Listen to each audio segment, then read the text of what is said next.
I had it on pause. I'm back. Sorry about that. So,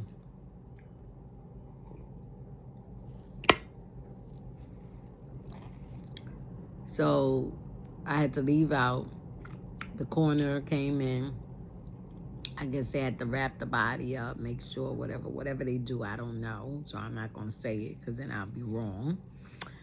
But they came on in and then they brought her out in the black bag. And it was two of them. I think it was two of them, two gentlemen. So all I was like in a trance. I was just sitting there just looking at her body like, she's really gone. That was my first experience with death of someone else. So, okay, now with that being said, I don't even remember the funeral. I don't remember nothing. I probably was in such a daze. That's why I don't remember nothing. Okay, so now we're going to Bishop Mingo. So now with that being said, Bishop Mingo was there for me. I remember after me and my husband got married, right?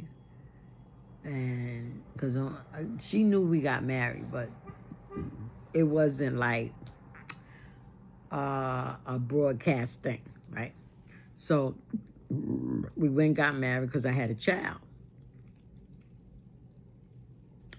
So I don't think, people now, well, people may know now, but nobody knew that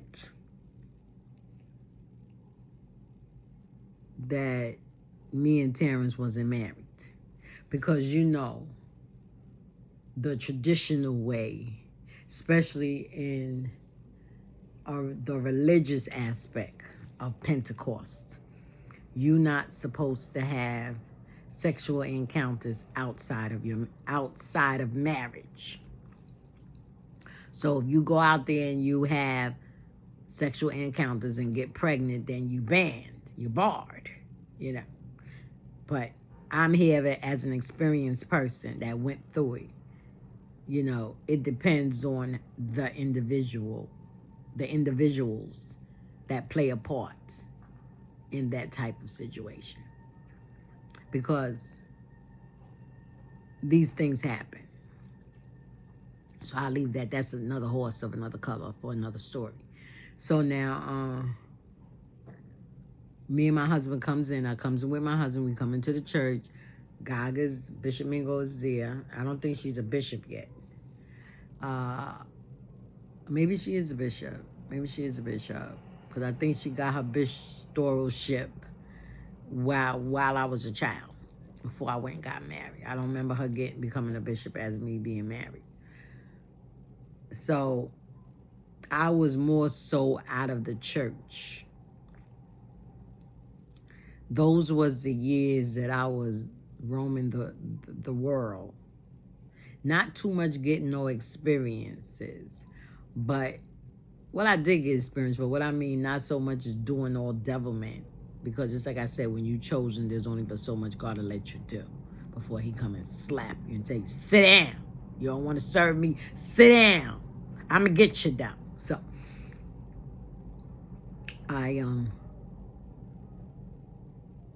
me and my husband was in there. Me and my husband went through whatever we went through. My grandmother came out of her bed and gave us her bed room. And she slept in the living room on the cot that I was sleeping on. Isn't that something to think about? And so we stayed in, let me see. I had my son, 83. Got pregnant with my daughter, 84. She was born February 24th, 1984. We got our apartment some mid-months of 84. Right?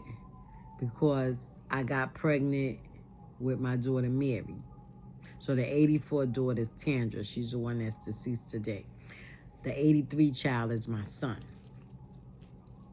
So I was pregnant before I got married. Okay, so that's why I said what I said.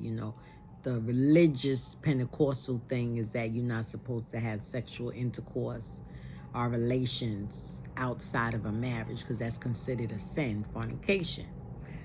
So I guess back then in those days, way back before I was born, people was real strict on that. And if you did something like that, you ostracize your family, and you make them look bad, and in order for them to keep their what you call that, their reputation up, they would ban you out of the house, or something like that. And I'm going by rumors say, and I'm going by movies, because I don't know nobody that it was done to, because it wasn't done to me.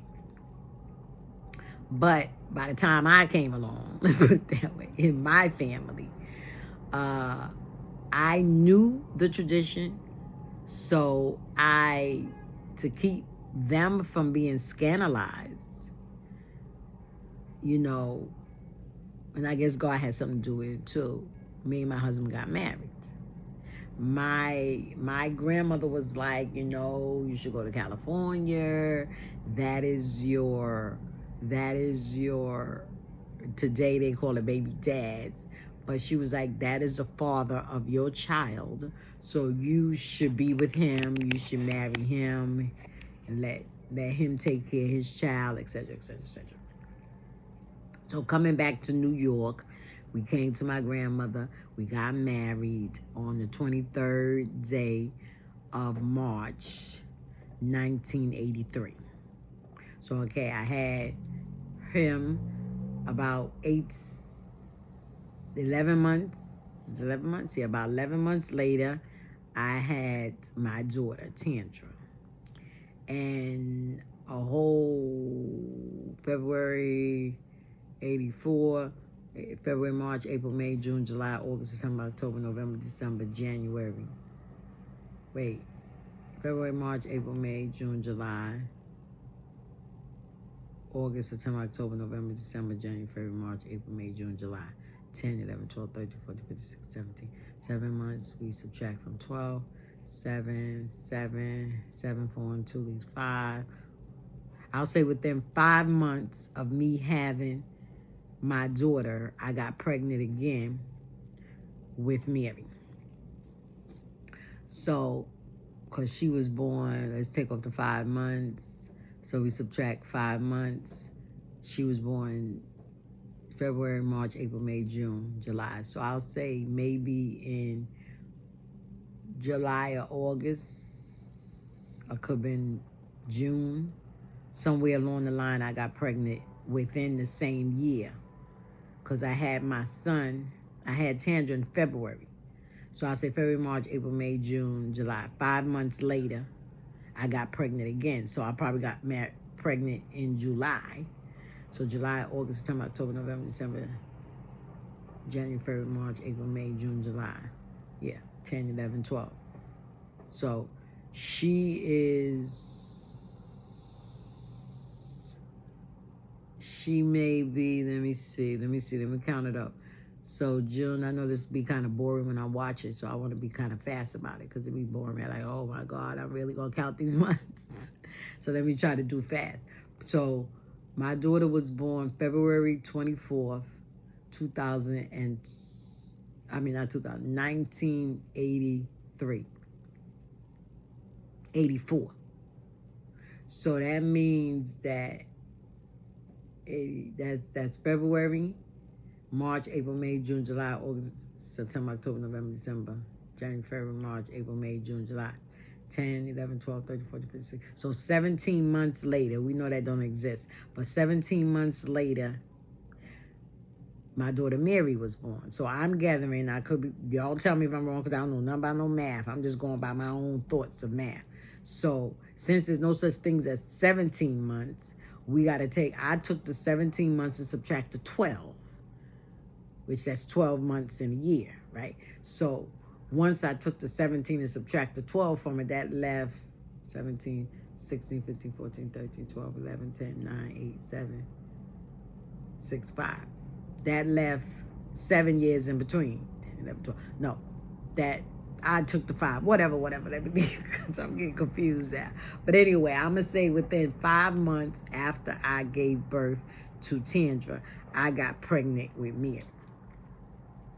Upon getting pregnant with Mary, I then got my own place. Me and my husband moved into our own place, and that was on Bainbridge in Brooklyn, right? So now, with that being said,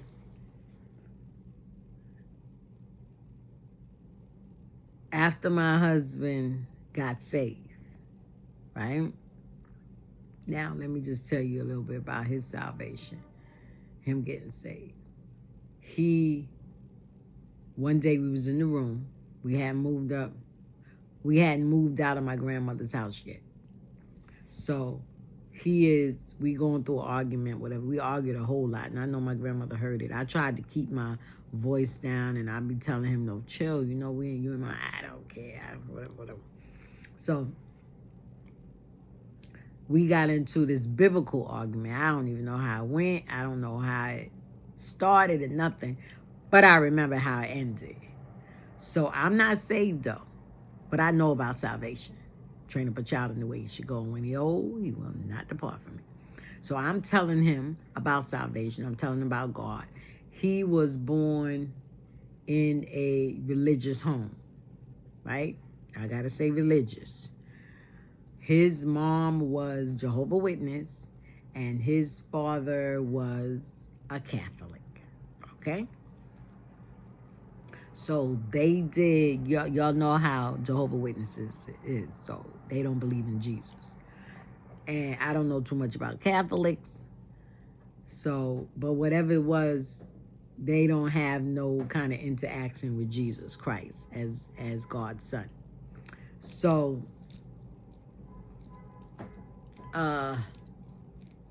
he comes into a holy home, not a religious home, a holy home, right? A home based on faith-based, and put it that way, not religion-based.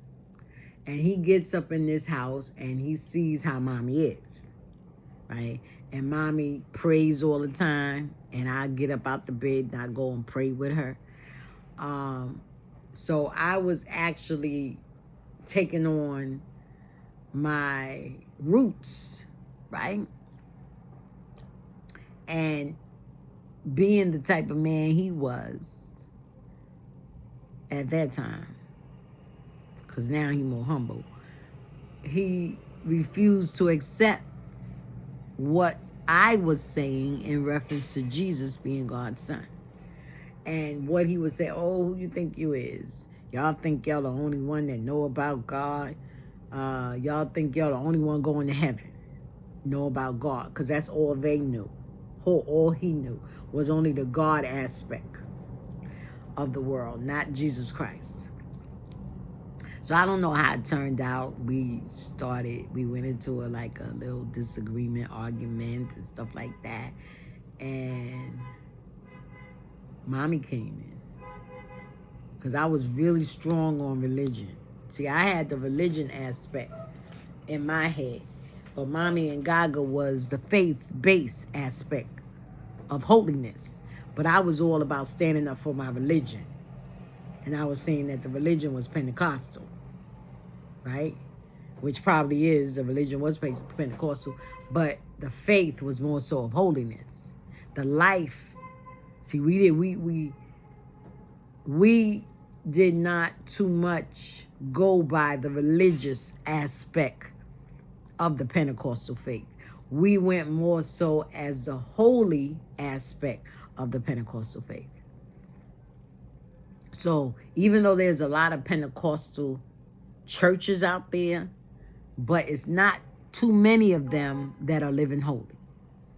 So, and I want y'all to understand, don't get me wrong, anybody that Pentecostal come across my video, I ain't knocking your church. I'm talking about my church, okay? And I have encountered with some Pentecostal churches. So, our church being Pentecostal faith and more so on a holy ground, right, of living, we had a whole different aspect of Pentecost, right?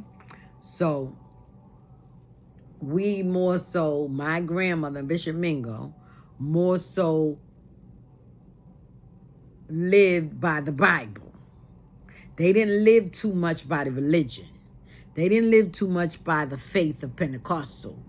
Their faith was the substance of things hoped for and the evidence of things not seen. That was the faith base that I raised up on. I didn't raise up on too much on religion, that this is what you're supposed to do. This is how you're supposed to walk. This is, when I say walk, is that everybody was supposed to walk the same. No, everybody was supposed to walk holy. That's how I was raised. Everybody's supposed to dress holy. That's how I was raised. Wasn't too much emphasis on the clothes that you were supposed to wear in order to be holy. It was more emphasis on the life that you lived to represent to the world that you was holy. That was the difference. That was the way I was raised. So even though, it's like I said, I had this aspect of pants, but when I had the fire and I had nothing but pants to put on, that's when I realized that there's no way I could go to hell because I'm wearing these. Because at this particular moment, I have no choice. So I don't believe God gonna hold that against me. So therefore, why would he hold it against me for the rest of my life if I choose to wear such a thing? You see what I'm saying? But I didn't go deep into it. I didn't say, oh, okay, I'm gonna start wearing pants, blah, blah, blah, blah, blah. I still have respect for the concept of not wearing pants. You follow what I'm saying? And the concept was, we don't wear them. Not so much as we don't wear them because we're going to hell if we do, because that's not what was said to me. We just don't wear them. That was just a dress. That was our dress code. Okay, so our dress code was to wear a dress. But there was nothing instilled in my brain that you got to wear this dress because you're supposed to wear it because you're a woman. And a man is supposed to wear pants because he's a man. No, that wasn't what was instilled in me. It was just that that's what we wore.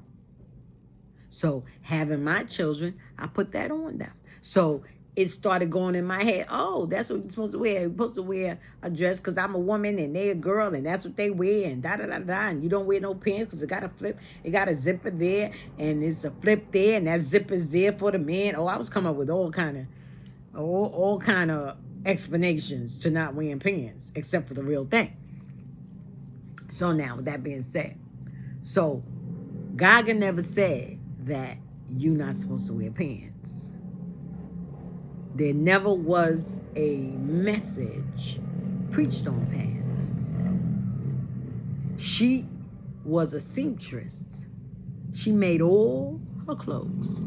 I don't recall her ever going to the store to buy no dress. I remember going to the store to buy some material. That's also what caused me to want to go into fashion. Because the materials, when she would go and get these materials, she would pick the best fabrics. And I'd be like, wow. And she would teach me. She said, this is this type of fabric, Sharon, and this fabric is good for the summer, and this fabric is good, and this type of fabric will keep you warm, and this type of fabric will cool you off. She was letting me know all these things. And I took interest to it. I stayed underneath her. She taught me a whole lot. Okay, so, and that's what I'm going to tell you. I'm not going to tell you the whole lot, but I'm going to try to tell you a little bit of it. So now, with that being said, that's the pants thing. So now, I told y'all about the bracelet. I wanted to wear the bracelet. I went to my grandmother, asked my grandmother sent me to her. She said, well, I don't see nothing wrong with it. She said, but go to Evadname. Ask Evadname. See, my grandmother never went. See, that's the issue. Let me finish that sentence. My grandmother never went against her leader, even though that was her sister. She never said, okay, I'll talk to her, and whatever Gaga did not agree upon, she come and go against her. Nope. It was whatever Bishop Mingo would say, that's what Mommy would say. She never put me in the middle or never came to me to make me feel like I can go to her against her sister. See, and that's the issues in the church today with leadership. When 2 or 3 leaders is public in the church and there's no ground leader, then all these leaders makes their own decisions, and that's how they able to go to the different people in the congregation and do what the devil did to Eve behind Adam's back, even though Adam's was there. So, and then next thing you know, you got all this chaos going on, all this confusion going on in the church, and the main leader can't tell the people what to do because all the other leaders done got their little imps going. But that didn't happen between my grandmother and Bishop Mingo. They was like this. It's like I said, there were 2 parts and 2 peas in the pod. That was the truth. They were together with one another. Okay, so with that being said, so what was I saying? I was talking about the bracelet. Right. Thank you, Holy Ghost. And she sent me to Gaga, and we was in the south of the border store. I went to her. I asked her. I said, is it okay, Gaga? Can I wear this? And she said, what is it? I said, it's a bracelet. So she said, a bracelet. She said, give it to me. So I gave it to her. She looked at it. She said, I'll let you know when we get ready to leave. I went on. You know, I was a child. And just like I was then, I am now. I don't think about things. I just go ahead. You know, I ask people for permission and stuff, and they don't say nothing back. Boom. I just keep on going. Like I ain't even asked you nothing. And that's how I was then. I asked her, I ain't think nothing about it. Until it was time to check out. Because that's what she told me to do. They announced over with the bullhorn, all of the House of Prayer people, we're getting ready to get back on the bus. We're getting ready to load up. That's what it was, because we ain't had no bus. Everybody had their cars and stuff. They say, we about to load up. So everybody, if you got any merchandise to check out, meet at check out cashier, whatever name it was. So I went over there and I just waited. I was leaning up against whatever, the other cashier, whatever. Cash register, cashier, whatever. And she came across that bracelet. And she went to hand it to me. And then she said, wait a minute. She had the person ring it up. She said, ring it up. My little heart leaped. I was happy. Maybe I was about 9, between 9 and 12. It could have been 9 and 13, I don't know. But I was young. I know hardly. Yeah. So they rang it up, and then she took it from the cashier in this hand. She put it in this hand, and she handed it to me. She said, now go get on the bus. I took that bracelet and I put it around my arm. And I wore it for as long as I wore it, because I can't remember how long I wore it. Now, maybe people had something to say about it. But I ain't care. It's like I said, I wasn't even thinking nothing about it. Maybe they was in it. Maybe they went to her secretly and said some stuff about it. But she never said nothing about it. She never got up there and said, all right, saints, y'all don't wear no bracelets. She was not easily influenced. That's what made her a good leader. As far from my point of view and from what I saw and my experience with her in the church underneath her leadership, nobody could influence her to go against God. Nobody could influence her to go against God's wishes. So apparently God told her it was nothing wrong with wearing bracelets. Hello? I got them on my arm. So I don't care what nobody think. So now, because that's what I'm going by. And you talk about you following in her footsteps, you're telling a fib. Because if you want to come and you want to change it up, what are you changing it up for? If God told her it was all right, then that means it's biblically stamped that it's all right in your way, okay? So now the next thing was the hats, right? I don't know. I think I got a little bit No, I wasn't over the choir. Thank you, Holy Ghost. I always wondered because I don't remember actually being over a choir with her there because it was always her daughter, different people that was over. But at the time that she was alive, her daughter, Mother Giles, was over the choir, right? So now the choir members was having problems with hats because they got tired of wearing the hats all the time, even to school. Now, I'm going to be honest with you. I ain't wear no hat to school. See, that's why I don't pay them. When they was talking about you supposed to wear a hat all the time, I just looked at them and thought they was out of their cotton picking mind. And then as I got older and got my own family and I'm in the church and I'm becoming a becoming a missionary, and they started acting crazy because I was wearing a prayer cap and everybody was wearing them hot hats. And they would be, woo, woo, they be sweating, the sweat be coming down them. And all I got is a little prayer cap on top of my head. And when I say a prayer cap, I mean the cloths, not a hat. I call it a prayer cap. But I think they call it a dolly or something like that nowadays. But back then, they was prayer caps. That's what we called them. And when you walked in the store, when I would go in the store to buy them, I would ask them, do y'all sell prayer caps? And that's what they would bring out. Now they don't give them a new name, but I know them as prayer caps. Okay, so now they was kind of like complaining about wearing it. And they knew that I was related to Bishop Mingo. And I was related to Mother Giles. But nobody too much wanted to go to Mother Giles because Mother Giles was stand strong firm, We'll leave that alone. We ain't gonna get in that story.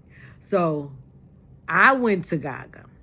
Now, mind you, there was other churches. By now, other churches was wearing the prayer caps.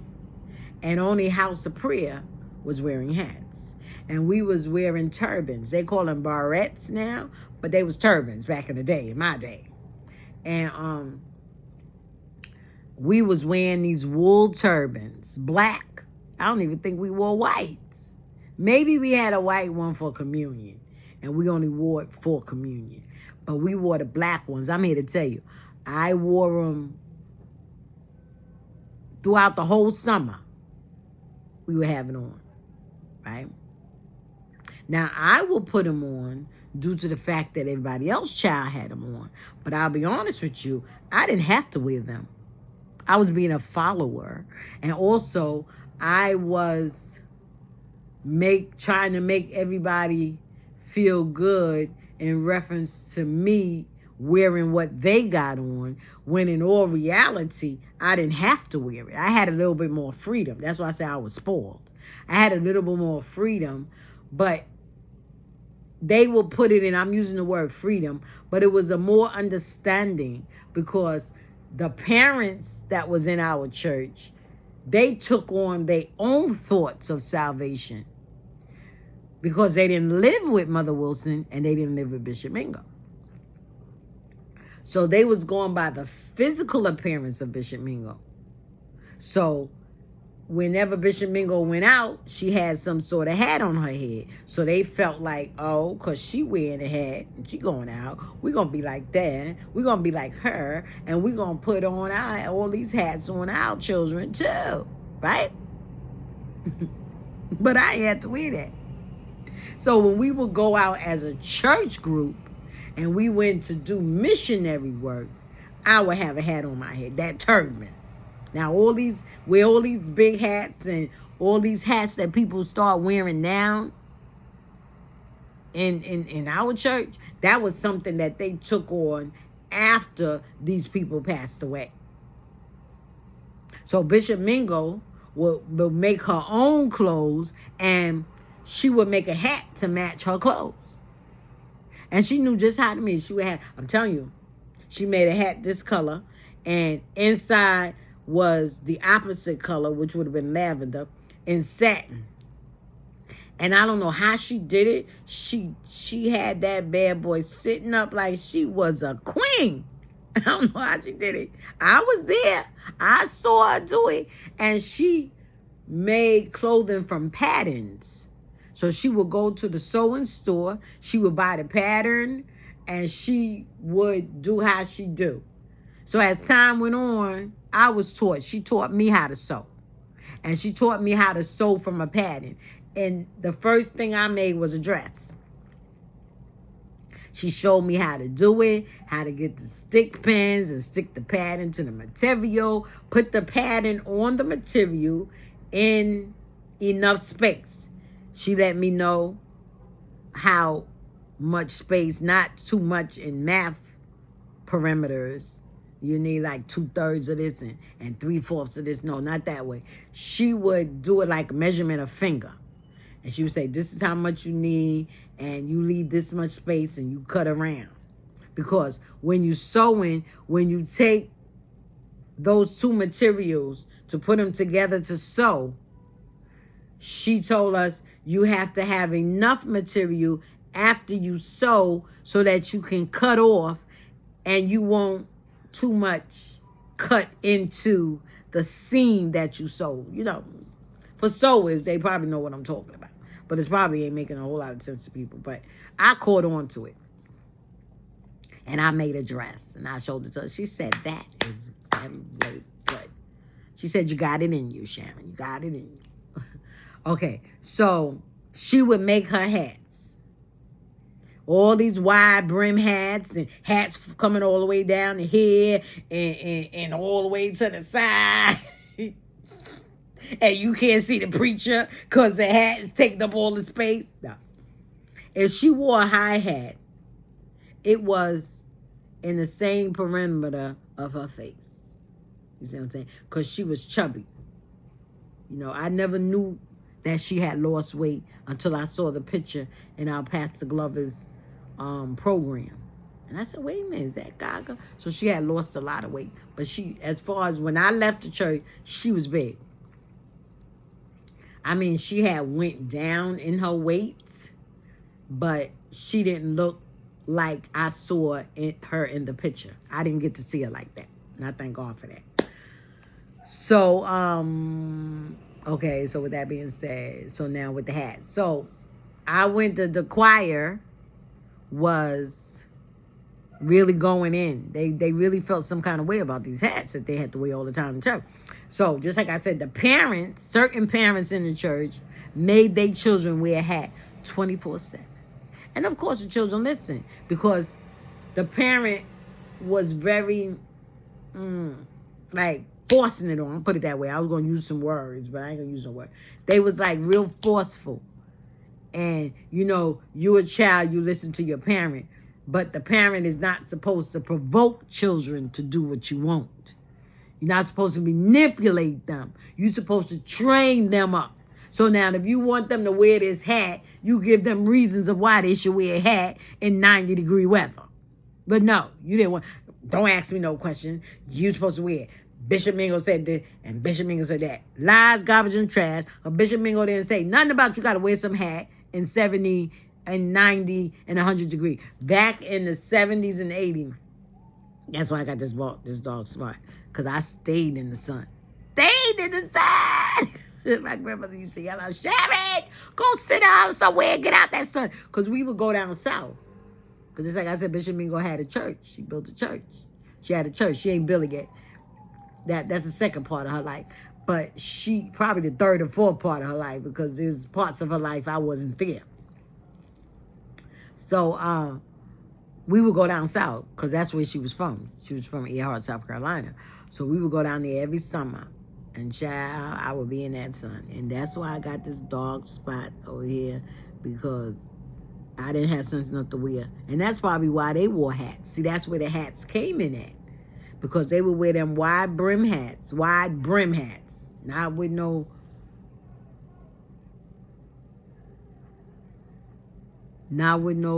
diamonds and all this stuff.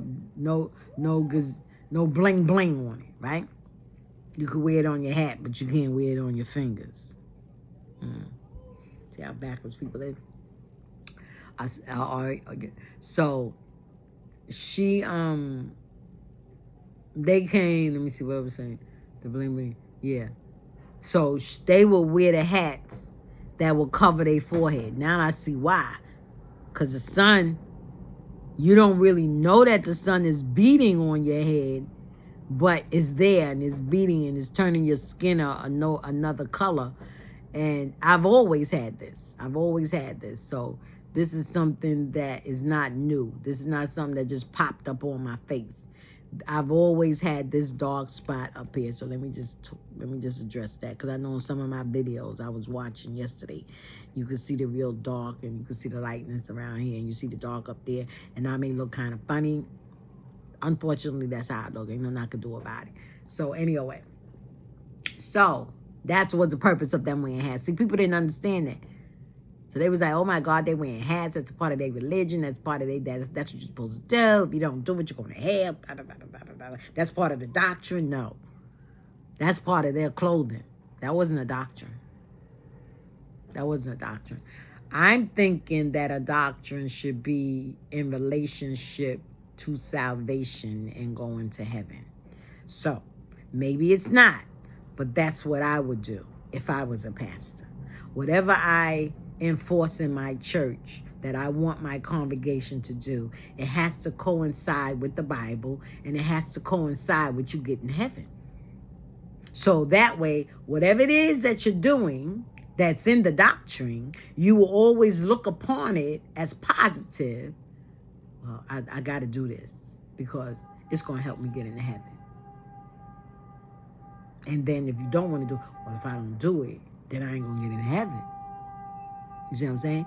And it's not for me to enforce that doctrine on you, because it's by choice that you do it. You know what the doctrine is. So it's by choice that you do it. So even if I say I enforce, I want everybody in the church to wear hats, and somebody come in there and don't want to wear it, I ain't got nothing to do with it, because that's their choice. They don't want to go to heaven if the hat is going to get them in heaven. So I'm not going to enforce them. I'm not going to keep beating them over the head. I'm not going to even manipulate them. I'm not going to even tell them, oh, you don't want to wear the hat, so now you going straight to hell. No, I'm not going to do all that, because they still got to make that choice. My job is to try to get them to see the importance of going to heaven, not the importance of wearing the hats. Because once they get to see the importance of going to heaven, they will be able to relate the hat with heaven, and then they'll wear it. That's what I'm saying. So, and I'm just using hat. That the hat ain't got nothing to do with you going to heaven. I want y'all to know that right now. So now, the choir members started complaining, and to me, Sharon, why don't you go talk to your aunt? I said, what? Why y'all want to give me that job? Why you don't tell Evangelist Giles to do that? Why you don't tell Sister Giles to do it? No. I said, but she over the choir. She more close to them. No. They love you. What? See how people could see that? Even though at times I ain't see it. They love you. So I was like, let me see if I can move just a little to give me some light. Okay. So I was like, all right. So mind you, just like I said earlier, the churches that we affiliated with, they was already wearing the prayer caps. So I went to Gaga one day, and I said to Gaga, Gaga. She said, huh? I said, I would like to know, would it be all right if me and the choir members start wearing the prayer hats? She said, the what? I said, the prayer, because see, there's a lot of things. See, this is the thing. Let me throw this in right quick. There was a lot of things that she was unaware of, because she paid attention to the spiritual aspect of the church, not so much as the natural and the human side. That was given over to her daughter, or given over to Bishop Anderson, which was Deacon Anderson, given over to her nephew, which was Uncle David, Pastor Glover. Not the woman, Pastor Glover, that passed away. She married into the family, so that's how she became a Glover. She married that Pastor Glover's brother, right? So she gave the job to other people to do. And when they needed advice or opinion, or they was having some issue, that's when they came to her. And if it was a situation that needed to be prayed about, Then it came to the church. Not so much as us knowing what we was praying for. But she was like, we going in a fast, we going down, and we praying for this. And sometimes she would tell us. Most of the time she would. Because we needed to know what we was praying for. But anyway. So she said, prayer caps? I said, yes, ma'am. She said, and you in the choir? She said, did y'all go to Sister Giles about this? Or Kitty? That was her name. That was her pet name. Everybody had a pet name. Did you go to Kitty? I said, did I go to, I'm trying to think now, and in reality, did I go to Mother Giles? I think I did. And I think she made, yeah. They talked to me about it. And they was telling me to go to the aunt, which was Bishop Mingo. I said, we can't do that. We got to go to her daughter first.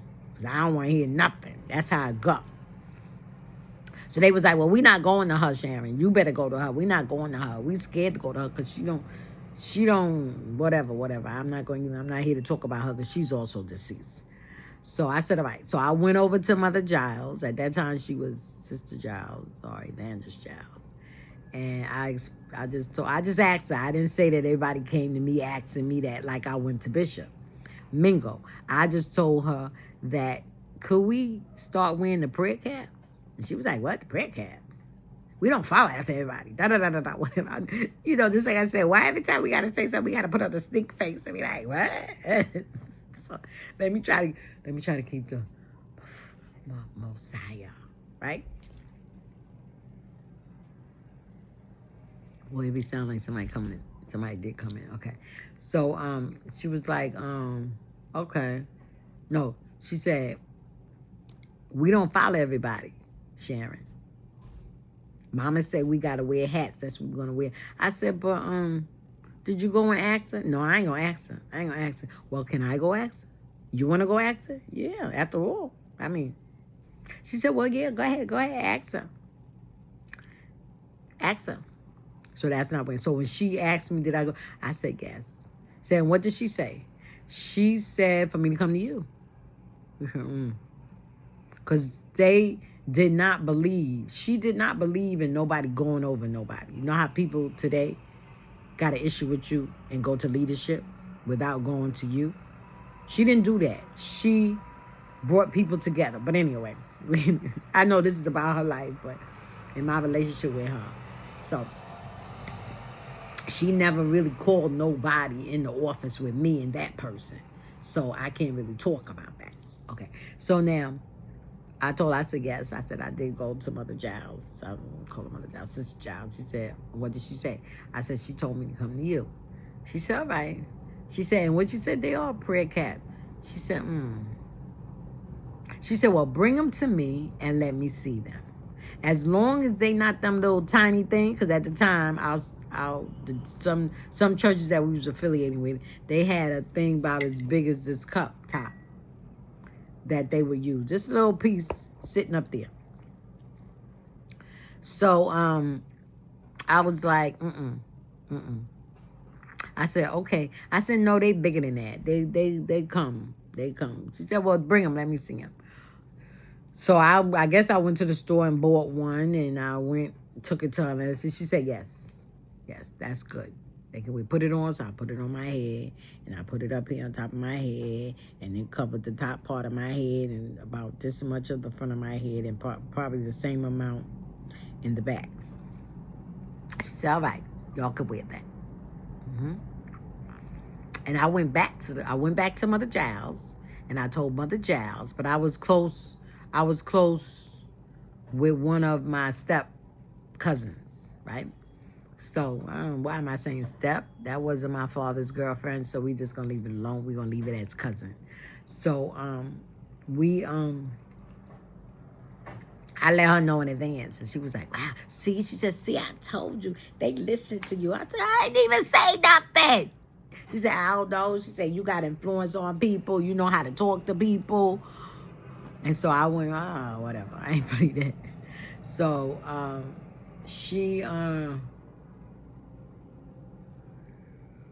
so I went to Sister Giles. her daughter, and I let her know what her mother said. Her mother confirmed it, because of course she went to her mother to confirm it. So we was able to wear them prayer caps. So now here's the thing. It came down that only I was wearing it because of the simple fact they didn't believe it.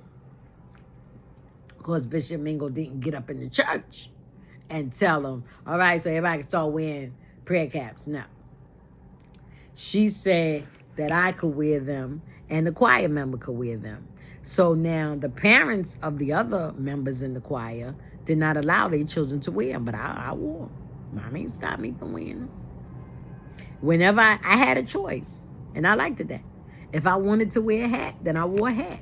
When they had big services, I'll be honest with you, I don't even remember them big services where I was wearing no hats. Because I got a picture of me little, where I got on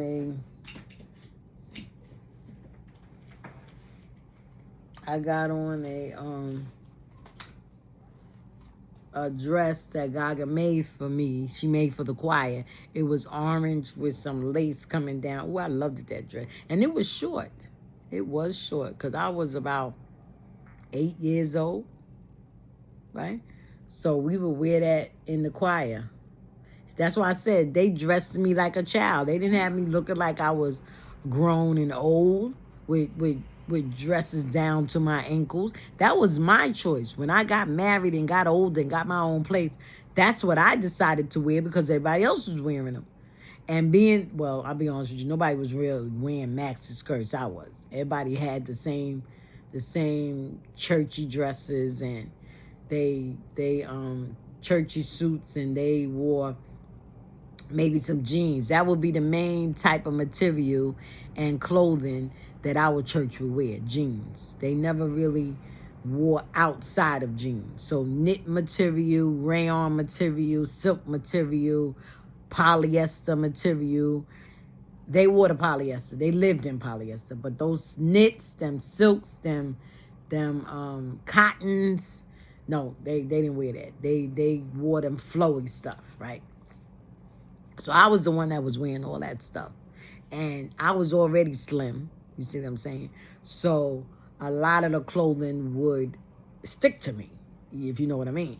So people had a lot of problems with that. But when I would wear it while my grandmother was alive, it wouldn't be no issue. Nobody would have nothing to say. It was after she died that I became a message for the house of prayer. Let me stop. So now I'm the only one wearing this prayer cap. So a lot of the kids had to wear hats. So I would wear the hats with them. Because a lot of them, I would see how they would act towards me because they felt like I was getting away with stuff because I were the niece to Bishop and I was the grand to Mother Wilson.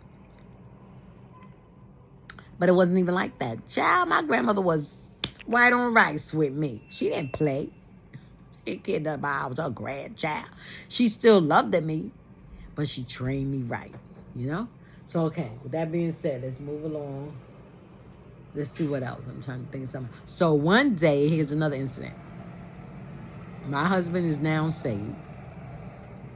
Now I'm filled with the Holy Ghost. He's my loving husband, I tell you. We would come together. We was the envy of the church. Because I think at that time, the only people that was married was me and Bishop Anderson. There was no other. Let me take that back. I'm talking about of the younger, so we can't talk about Bishop Anderson. Of the younger crew, I was the first one to get married in the church. The first one to bring a child.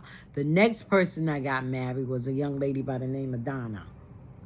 She got married and she had children, but she didn't too much stay in the church. She got married and she left with her husband, etc. So anyway.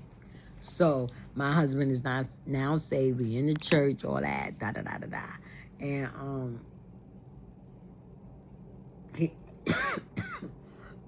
he's so sweet. He is so loving. We sitting there, and I was a drummer. I was the drummer of the church. And my grandmother talked to me one day. She said, Sharon, she said, you now married. She said, your husband needs you. She said, you need to give up them sticks and start taking care of your family. So that Sunday, I didn't fuss with her. I didn't argue with her because my grandmother taught revelation in my life. So I was not giving her no hard time. That's what she said. That's what I did. That's one thing. I didn't fight her. I didn't fight. When she would say something, I went straight up with it. I was going to say I may not agree, I didn't like, but I did it. And I got blessed for it. So when she told me that, there was a young lady named Keisha. She was a drummer, but she was like on the DL. Nobody didn't really knew she played the drum. Till I went to her house one Christmas, and she played the drum and her daughter played the piano, and they both sang, right? I already knew they were singers because they was in our choir. But I didn't know they were singers, They really could sing. So I went to her and I gave her the sticks. And she was like, what?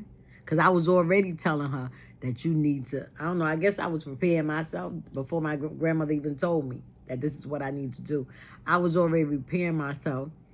I said, you know what? I had told her one time, I said, you know what?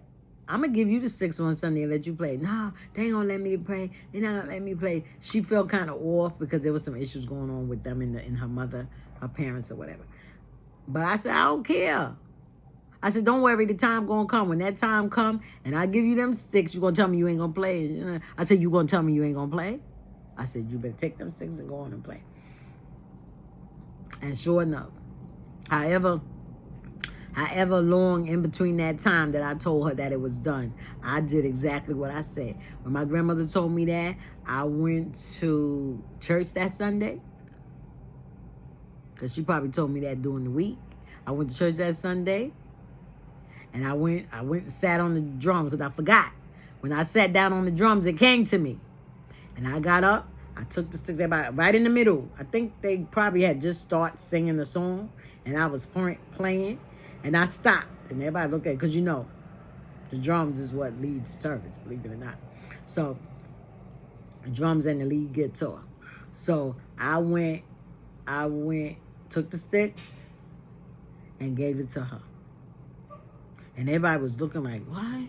Now, they mother knew already that they was musicians. They knew it already. But they never said nothing. So when I gave her the stick, the mother started crying, oh, praise the Lord, oh, whatever, right? But I went over, I gave her the sticks, and I said, come on. I said, you go play. It's for you to do now.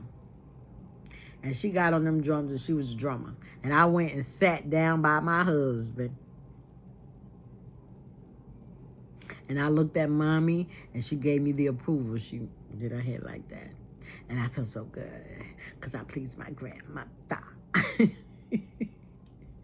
So, let's see what other story. Oh, okay. So, now that my husband is saved, whatever, he don't have no clothes. Because he came from Cali. And they don't go to church. There is no reason for him to have no suits to wear. So now he has come. I would say this is, maybe this is like, I'm not going to say a year in our marriage. Because we got married in March of 83. So I'm going to say this is summertime. I don't know, maybe this is like, because he got saved not long after we got married. Okay?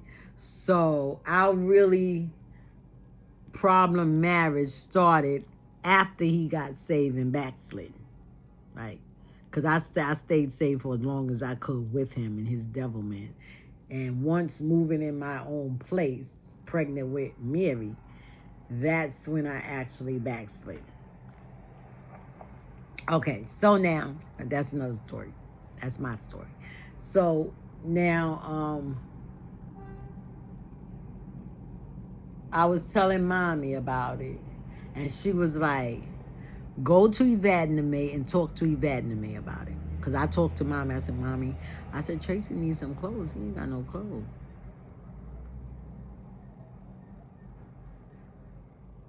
And she was like, well, Sharon, I really don't have the money. She said, but go to Yvette and me and ask Yvette. I said, she may give it to you. She said, she may give it to you. Just tell her the truth. You and Tracy go as a couple, as a married couple. So I told Tracy, and I wasn't having no issues with Tracy. Tracy was like, whatever you say, baby. He was very submissive to me. I was submissive to him. I don't want you to think that I was using him because now I got this man that beat me up in California, and now he's such a he's a puppy now, and now I'm a abuse him. No, I like that. I like for a man to be submissive, as well as me to him. But I still like for a man to have some grounds of authority. I don't want him to be too much of a puppy. Because after a while, a puppy grows into a dog, right? So that means that man got to grow up in a man, right? So anyway. So we went together and we sat down. I explained it to him and he was like, whatever you want, baby. Yes, I'll go. Come on, let's go. So you want me to have some soup? I said, yeah. I said, you need some soup. You got to look nice. Just like I'm talking. I always talk like this, you know?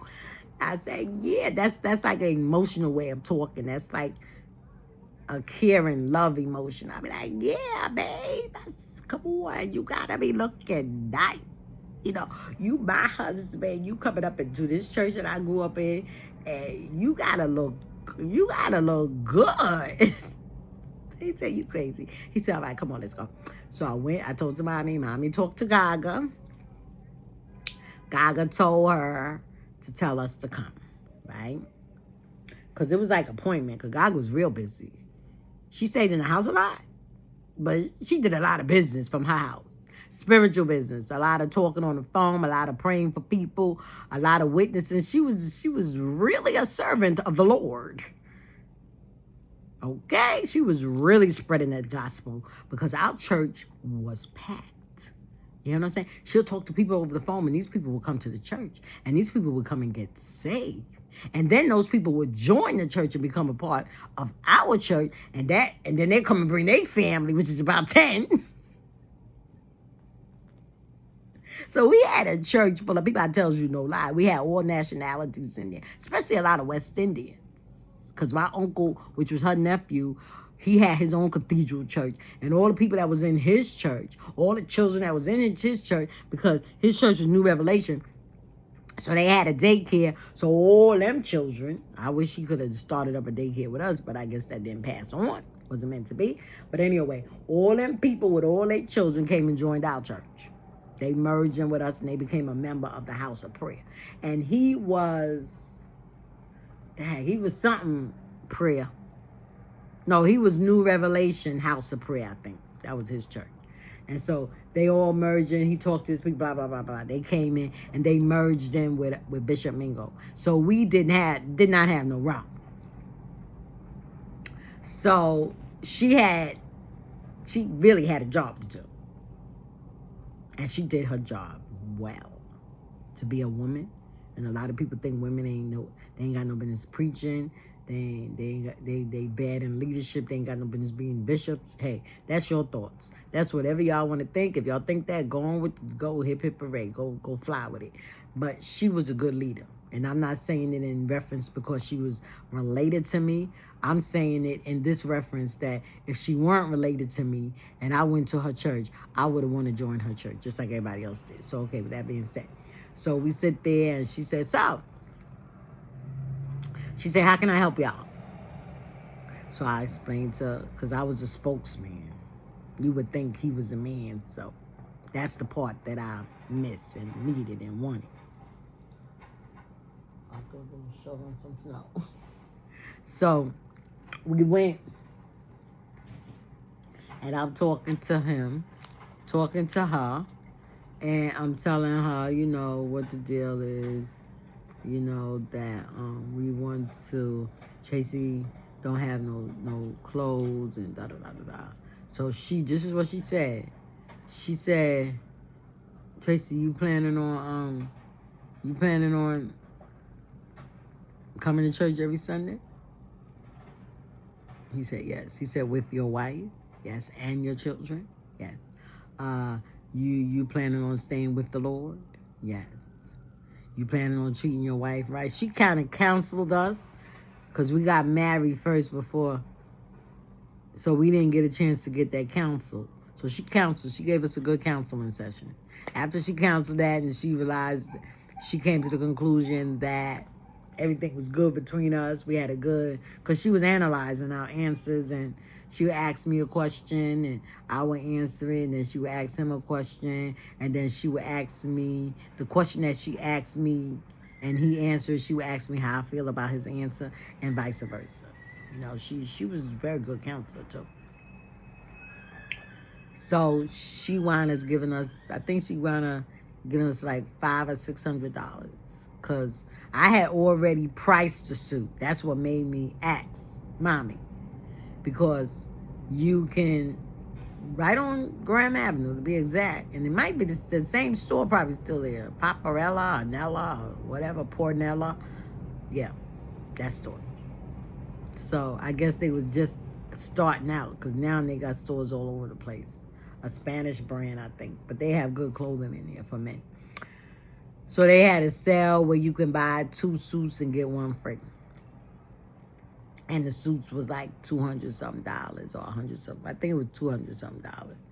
So we had already went in, priced it, already picked his suit that he liked and stuff like that. We already got the price. So now we come to mommy asking for the money. She ain't have it, so she sent us to Gaga, explained the whole thing to Gaga. Gaga took us to the counseling session, et cetera, et cetera, et cetera.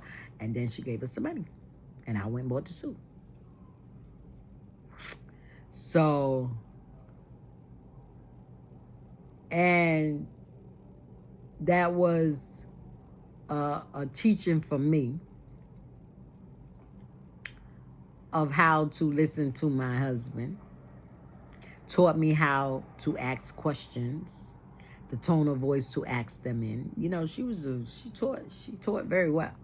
So okay, let me see if anything else, because it's already an hour. I think that's enough for now, because we still got how many more hours? 1, 2, 1. Well, it ain't 5 o'clock yet, so we got 1, 2, 3, 4, 5, 6, 7.